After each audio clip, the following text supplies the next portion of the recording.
Hey guys, it's day 20. Let's jump right into it. I'm recording pretty early in the day and I don't have a lot of specific things to say about like the last 24 hours as far as ADHD specific stuff. But there is something that I've been experiencing that I know connects with all of this. And it's we talk about something called vulnerability factors, which is basically like hungry, angry, lonely, tired, or halt is sort of the simple version. But what are the factors that when you are a little more vulnerable, a little less on your A game, you're that much more likely to kind of slack off in other areas that are important. And so it can become just this sort of snowball that gains momentum. And before you know it, you're just like, again. So for me right now, that is my kind of my morning and nighttime routines.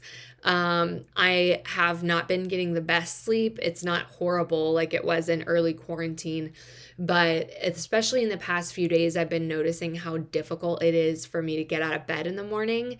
And I'm while I don't feel the need to have like any hard and fast rules like zero snoozing allowed. I know that I'm not in the best place mentally, emotionally, physically when I'm like snoozing and staying in bed for like over an hour after my alarm goes off, especially because I pretty much almost never, only in rare circumstances, set my alarm for a time that is going to give me less than about 7.5 to 8 hours of sleep. So I've already slept that much, and then I'm sort of snoozing, lounging on my phone. And I sort of justify that because I'm like, well, I'm not checking email. I'm not doing social media. So I can do like New York Times or listen to some inspirational stuff, watch some inspirational stuff just to like help me because I'm just not ready to get out of bed yet. So I'll do that stuff. And while I'm not saying that that's the main problem, the fact that I need that stuff to because I don't feel able to get out of bed yet, like that's what I'm concerned about. And so of course when we are talking about sleep, the problem really begins the night before. And so one thing I haven't been committed to recently is sort of my PM bookend, my evening bookend. And one of my teachers, Brian Johnson, is very fanatical about what he calls his digital sunset. So he is 100% at least an hour before he is planning on getting in bed. All devices are off, unplugged, turned off, powered off completely. He doesn't use an alarm, but he's got that level of flexibility. Me, maybe the sleep thing is interesting because I feel like I'm pretty well rested usually if I'm getting quality sleep. When I think the technology is probably impacting my quality of sleep.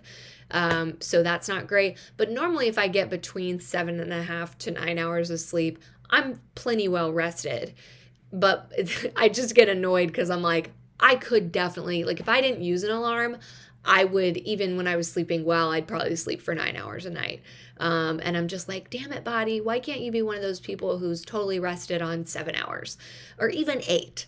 Like eight, I'm good. It's just I have to use an alarm or I will sleep for 9 hours. So whatever, I digress. Point being, the PM bookend, I may not be as fanatical as Brian, where he's like in bed by 8 p.m. and so he's done with his devices at 7.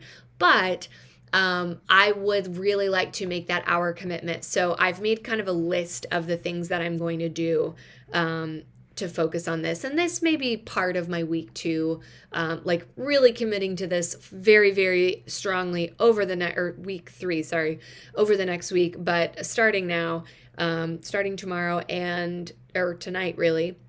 And I'll probably add some other week 3 things tomorrow. So I'm going to plug my phone in away from the bed. Just because then I will literally have to get up to turn the alarm off. And if I'm already having to get up, I'm that much less likely to just keep snoozing and snoozing. So that will be good. And then I'm going to use my wake up light alarm. So I have this wonderful Philips wake up light, and I don't use it super consistently. I need to change a setting because one thing that's a little annoying is right now it's like the light starts gradually coming on 30 minutes before your alarm time is set. And that's great. I do think it's gradual is good, but I'm like, well, I don't want to, because then if I'm, anyway, I get really in my head about that 30-minute chunk and what that does. And so I think I can lower that to maybe 15 minutes, and I'll try to do that. But using the wake up light is wonderful because then by the time that I'm hearing those alarm tones, because we do sleep with blackout curtains, I think that's really, really important. We're very light sensitive creatures, most of us. And so it is still very, very dark in our room, even at 6 or 7 in the morning. So that wake up light gradually coming on, mimicking the sun, is really helpful for me to kind of wake up even before the sun. And I don't know, like as I'm talking about this, I'm like, well, shouldn't I just allow myself to not wake up until the sun is up? But I like to get up early in the day, and the fact is sometimes the sun doesn't come up until 7 a.m. And even if it does, I'm not seeing it really with my blackout curtains. So so even if it is still dark when I'm wanting to wake up early in the morning, that's fine. But I will use my wake up light, and that will help my body to kind of adjust to, oh, look, the sun is up. And then just committing to the PM bookend, the no tech, except for my Kindle in dark mode, because it's like black screen, barely any light on the text. So I think that's okay.